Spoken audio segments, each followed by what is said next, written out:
My 24th birthday started with a tray of pancakes and ended with a trash bag full of my stuff on the curb. I wish that was an exaggeration. I woke up that morning to the smell of syrup, thinking maybe, just maybe, my family remembered that after a year of picking up slack for everyone else, they'd do something for me. My mom, Denise, stood in the kitchen flipping pancakes. My stepdad, Roger, scrolled through his phone at the table. My younger sister, Kayla, was halfway through her second mimosa before 10 a.m. "Happy birthday," Denise said without looking up. I smiled. "Thanks," Roger grunted. "You're still here?" I blinked. Yeah?" He looked at Denise. She looked at me. "We need to talk," she said, wiping her hands on a towel. That's when I felt it, the shift in energy, like a trapdoor opening under my feet. They said it gently at first, like they were offering me a fresh start. "You've been here long enough," Roger said. "You're a grown man," Denise added. "It's time you learned to be independent. Find your own space. Make your own rules." I'd been paying rent, buying groceries, cleaning the house when nobody else would. But they didn't mention that part. Instead, they framed it like a graduation. "You'll thank us someday," Denise said. I didn't even have time to pack properly. By noon, they were hovering over me, reminding me not to take up too much trunk space with junk. They handed me a trash bag with my clothes stuffed inside, not a suitcase. A trash bag. No cake. No dinner plans. Just a hug from Kayla, drunk, and a "good luck out there" from Roger as he tossed me my car keys. I slept in my car that night. No friends close enough to call. No savings worth mentioning. And worst of all, no one checked on me. Not that night. Not the next day. It was like they'd hit a reset button and erased me from the household completely. I'd been useful when I was helping Kayla cover tuition or when I was picking up Denise's meds after her surgery. But the moment I wasn't convenient, I became excess baggage. That was the day I stopped calling it my family. Later that week, I went back to grab a few things they forgot to include: a box of my old books, my high school diploma, the photo frame I kept on the dresser. Denise opened the door like I was a stranger selling insurance. "I thought we were clear," she said. "I just need 10 minutes. She looked over her shoulder, then back at me. "Fine. Be quick." As I moved through what used to be my room, now half converted into Kayla's yoga studio, it hit me. They hadn't just kicked me out. They replaced me. The closet had her extra towels in it. My bed was gone. The poster I'd kept since I was 13 was peeled off the wall like it never mattered. Back in the living room, I glanced at the fridge. The calendar still had everyone's birthdays scribbled on it. Kayla's, decorated with glitter ink and little heart stickers. Roger's, underlined twice. Mine? Erased. There was a faint smudge where my name used to be, like someone had deliberately rubbed it out. That night, I sat in my car again, parked behind the local laundromat where nobody asked questions. And I cried.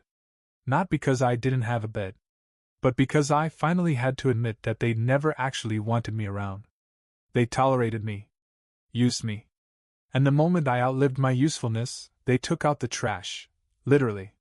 I looked at the rearview mirror and said it out loud. "They kicked me out on my birthday." The words felt fake even as I spoke them. But they weren't. And if they thought that was the end of me, they were dead wrong. That night, I made a promise to myself. I was going to build something of my own. And they would never touch it. There's a kind of silence that hits you differently when you wake up in a car. It's not peaceful. It's hollow. Like the world moved on and forgot to bring you with it. I kept the windows cracked so I wouldn't suffocate, but that meant I woke up covered in condensation, dew soaking through the blanket I'd grabbed from the trunk. My back ached. My phone was on 4%. And I had no place to go. No texts from Denise. Nothing from Kayla. Not even a check-in to see if I had found a place to sleep. They weren't worried about me. They were relieved I was gone. That first week was survival mode. I parked behind a diner during the day and picked up extra shifts washing dishes. At night, I'd drive out to the 24-hour gym parking lot, where nobody would question me being there, and crash in the back seat. Showers came from the gym bathroom.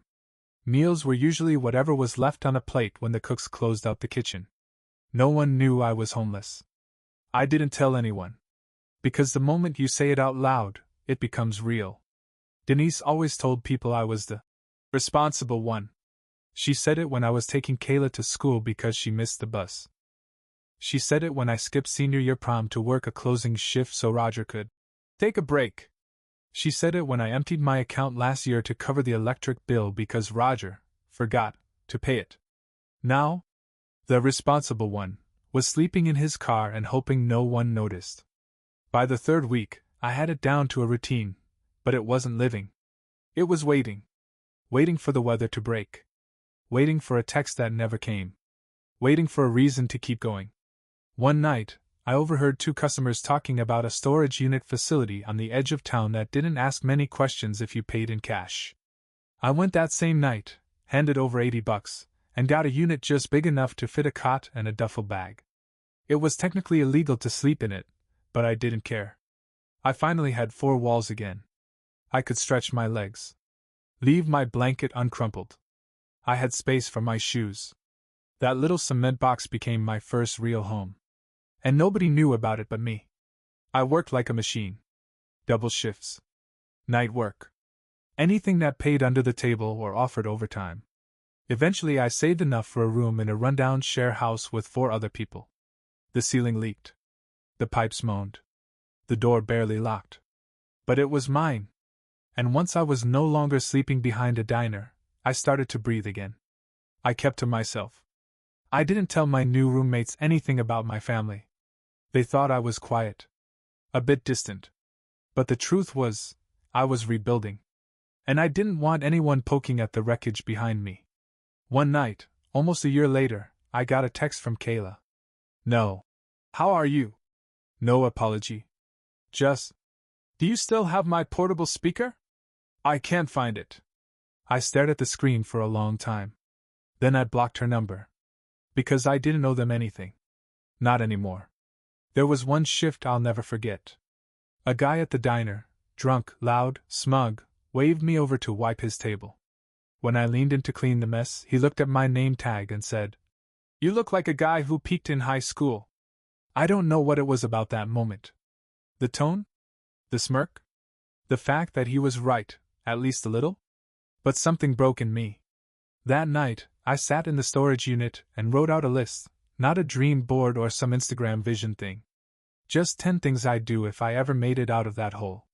At the top of the list? Buy a house, and never let them near it. I folded that paper and stuck it in my wallet. It stayed there for 2 more years. And every time I wanted to give up, I'd unfold it, read that first line, and go right back to work. Because no matter how much they tried to throw me away, I wasn't done yet. Not even close. 3 years. That's how long it took me to save enough for a down payment. 3 years of living on next to nothing. Of patching worn shoes with duct tape. Of saying no to every happy hour, vacation invite, and impulse purchase. While my old family was posting brunch selfies and new cars, I was working double shifts and watching tutorials on how to repair drywall with coffee grounds and hope. But I finally did it. One morning, I stood outside a rundown, sun-bleached house on the edge of town, 1 bedroom, cracked sidewalk, broken fence, and I cried. Because it was mine. Not leased. Not borrowed. Not inherited. Mine. I signed the papers with a shaking hand and didn't even tell anyone. No celebration dinner. No family calls. No social media announcement.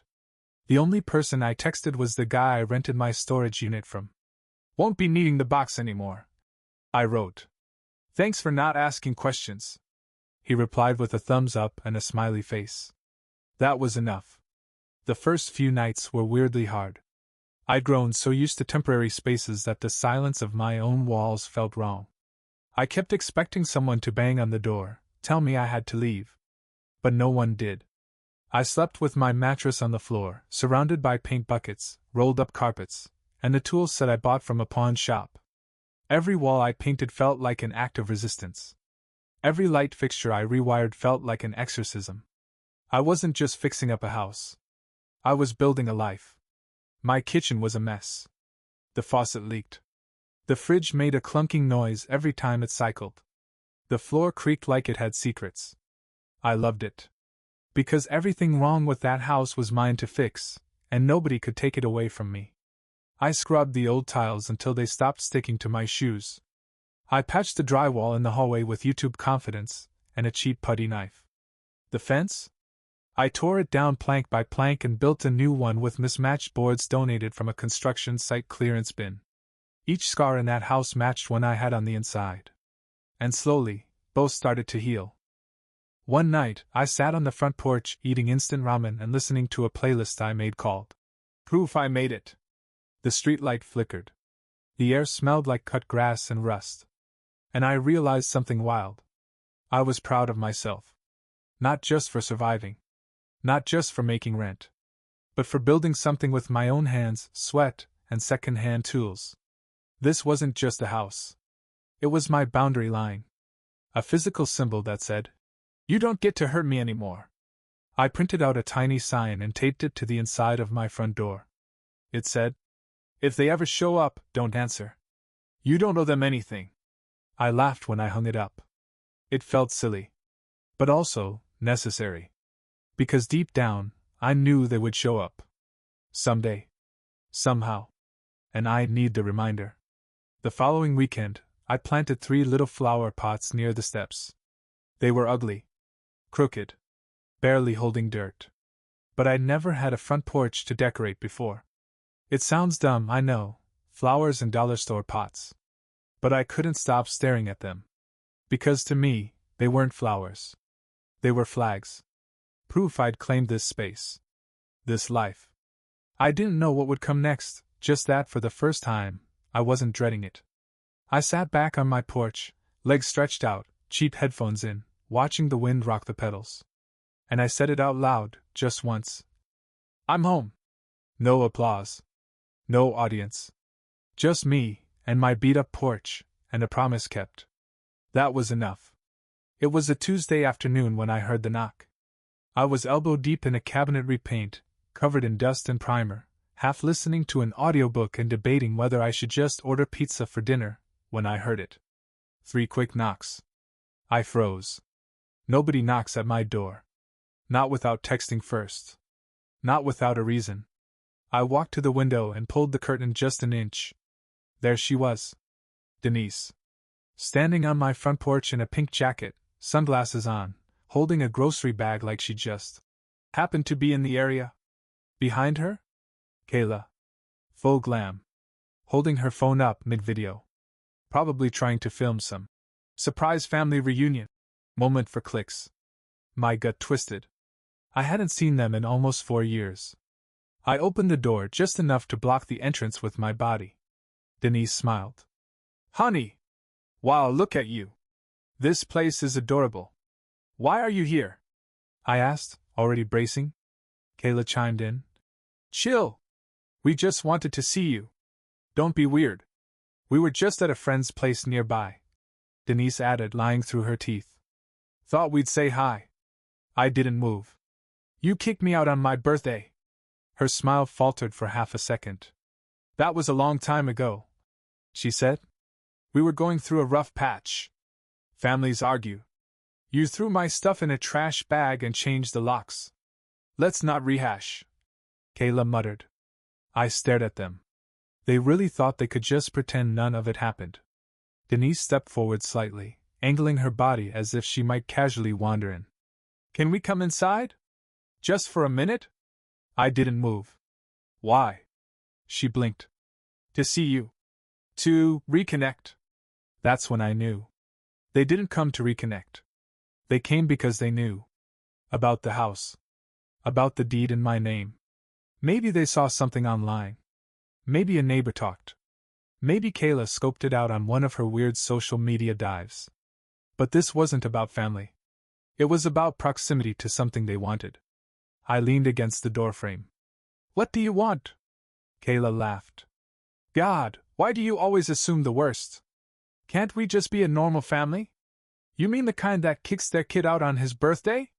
Denise's smile wobbled. "We were under pressure. Things were tight back then. And now? She hesitated. Well, it seems like you're doing well. There it was. The sentence dressed in flattery but soaked in entitlement. It's such a blessing when family has something stable. She continued, glancing past me toward the living room. Stable? I repeated. Kayla grinned. Yeah, like this place. It's super cute. Cozy. Would be great for holidays. I crossed my arms. You want to spend the holidays here? Well, Denise said, it's not about that exactly. We were just talking on the way over, and we think it's time we came back together. As a family. I stared at them in stunned silence. Not because I believed them, but because they genuinely thought I might. I stepped back slightly, letting the door creak in my grip. Let me be clear, I said. This house is not a second chance. It's not neutral ground. It's not your backup plan. Denise's face hardened. We're still your family. No, I said, finally calm. You were. And then you weren't. Kayla rolled her eyes. So dramatic. You're not coming in, I said, and gently, deliberately, closed the door. I stood there, hand on the doorknob, listening. No yelling. No pounding. Just a few muffled footsteps retreating down the steps. And then silence. I turned around and stared at the small sign taped behind the door. If they ever show up, don't answer. You don't owe them anything. I smiled bitterly. Guess I needed the reminder after all. Because if they thought that was the end of it, I knew better. They'd be back. And next time? They wouldn't ask to come in. They'd try to claim it like it was already theirs. It started with a Facebook post. Denise shared a blurry photo of my front porch with the caption. So proud of our son's beautiful new home. Family blessings all around. It got 27 likes. A few hearts. Comments like, looks amazing. You raised him right. And the kicker.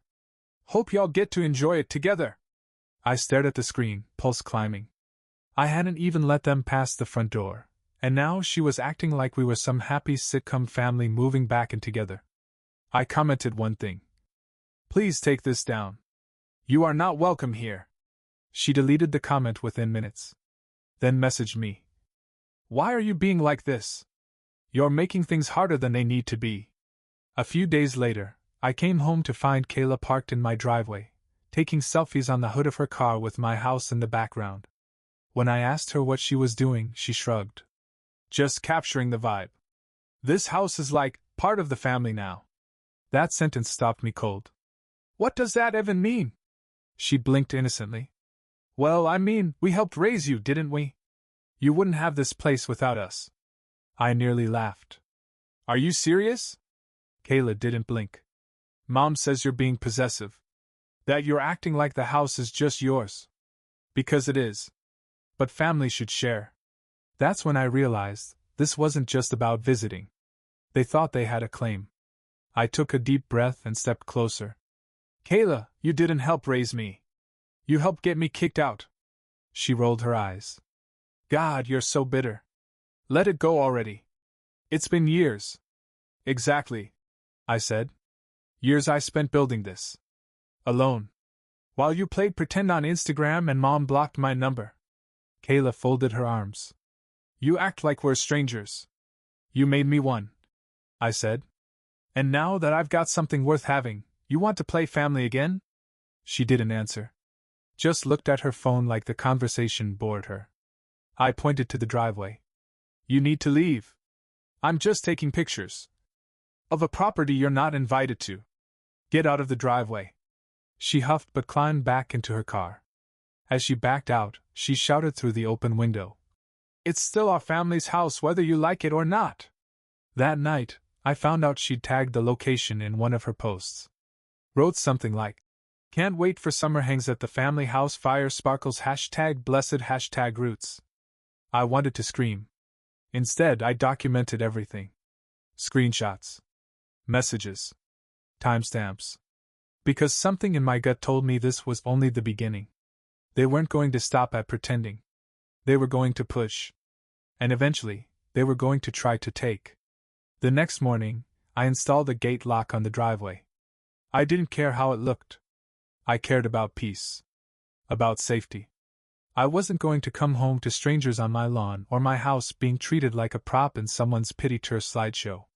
That afternoon, I checked the mailbox. Mixed in with the usual junk was a small white envelope. No return address. Inside? A handwritten note on lined paper.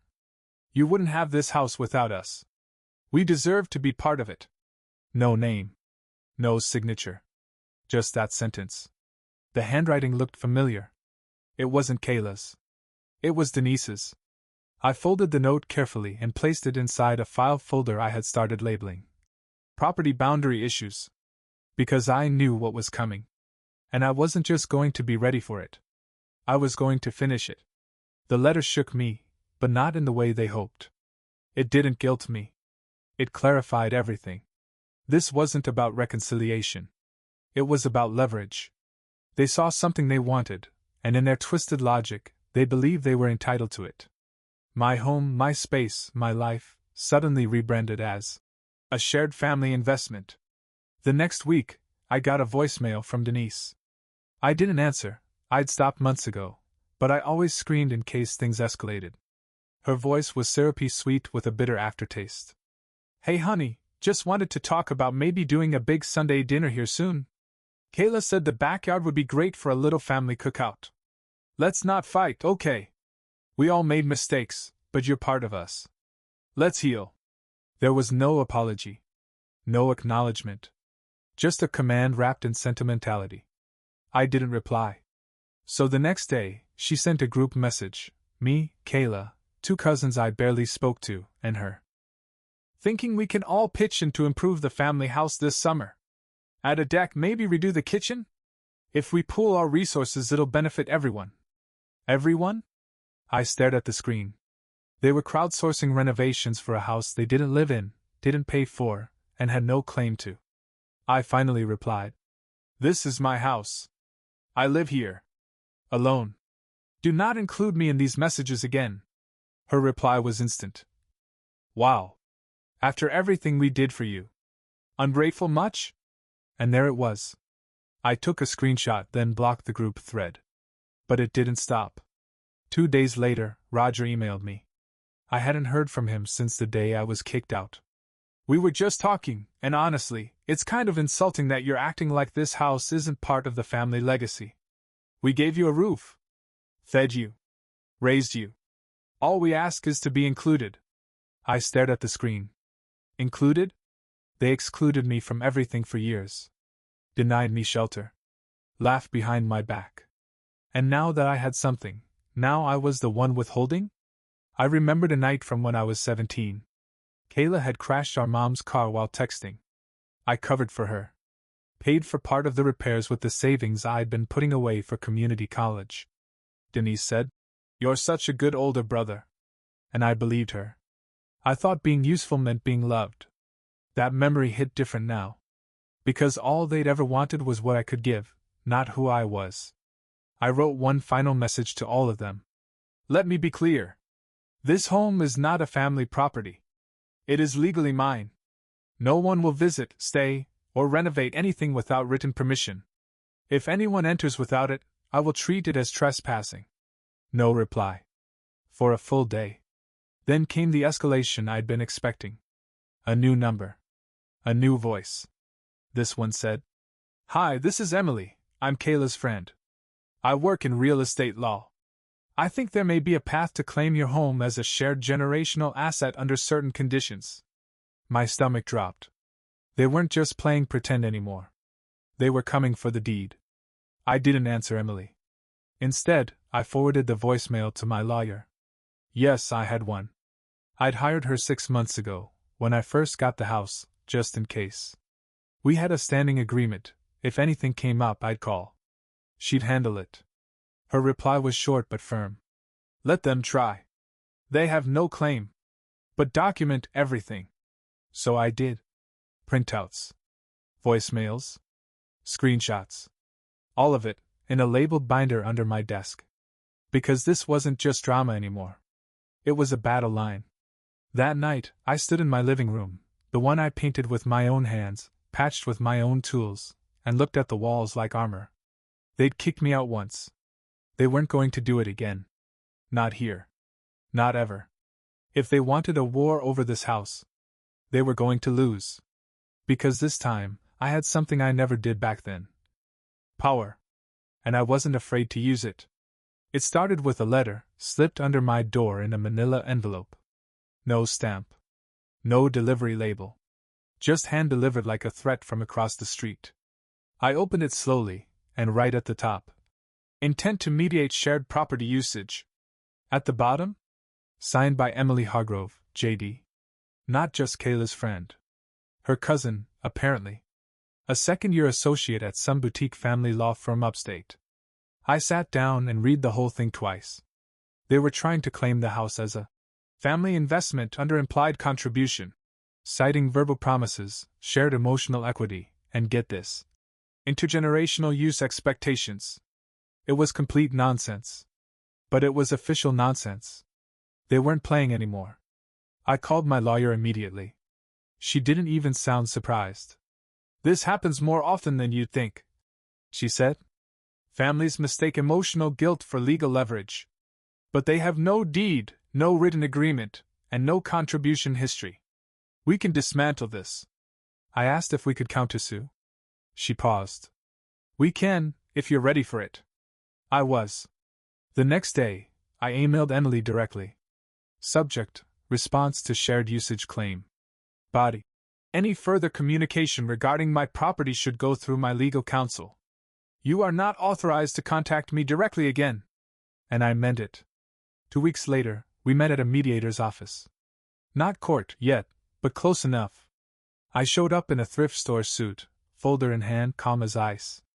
Denise and Kayla were already there, huddled in the corner like they were the ones being wronged. Emily sat across from me, tapping a pen like this was just another day at work. The mediator began. This is an informal discussion aimed at finding a compromise that satisfies all parties. Denise cut in immediately. We're just here to make sure the house stays in the family. I didn't look at her. I looked at the mediator. I own the house. Alone. They have no legal claim. I am not interested in compromise. Kayla gasped. So that's it? You just exile your family? You did that, I said. The day you kicked me out. Emily slid a packet across the table. My clients believe their historical support, emotional and otherwise, entitles them to shared occupancy. My lawyer barely glanced at it. We'll be filing for harassment and trespass if your clients set foot on the property again. Emily blinked. That's extreme. So is trespassing. It went downhill from there. By the end, Denise was red-faced, Kayla was threatening to go public, and Emily looked like she regretted the whole thing. As we left, Denise hissed, This isn't over. I turned to her for the first time that day. You're right, I said. It ends when you stop showing up. That night, I upgraded every lock on the property. Deadbolts. Cameras. Motion lights. A lawyer reviewed no trespassing sign on every corner. I wasn't paranoid. I was prepared. Because people like them don't stop just because the law tells them to. They stop when it's inconvenient. When it's expensive. When it's loud. So I made it loud. I posted a public notice online. Not to shame them, but to make it official. This property is privately owned. There is no shared claim. No one is authorized to enter or represent it but me. Any attempts to suggest otherwise will be met with legal action. Kayla saw it within minutes. Reposted it with a caption. Imagine turning your back on your own mother. Wild. I didn't reply. I just added her to the block list. Then I sat down in my newly finished kitchen, the one I tiled myself, opened a cold beer, and breathed. Because they thought they could scare me. But I wasn't scared anymore. They thought they could steal from me. But I had the title, the footage, and the will to fight. This was my home. And I wasn't going anywhere. They didn't try again. Not with papers. Not with lawyers. Not with surprise visits or passive-aggressive texts. They went quiet. I'd like to think it was out of respect. But more likely, they finally realized I meant it. That there was no door left open. The house has been quiet since. Peaceful. I fixed the roof, painted the shutters, planted real flowers this time, not just dollar store flags of survival. Every time I close the front door, I feel its safety. Not just from the world, but from them. Because I don't owe anyone entry into a life I built without them. Especially not the ones who kicked me out of theirs. A few weeks ago, I found that old list I wrote in the storage unit. The one where I swore I'd buy a house and never let them in. I read it. Then I burned it. Not out of anger, but because I didn't need the reminder anymore. They couldn't touch what I built. And they never will. This house isn't a family asset. It's mine. And the next knock on the door? It better be Amazon.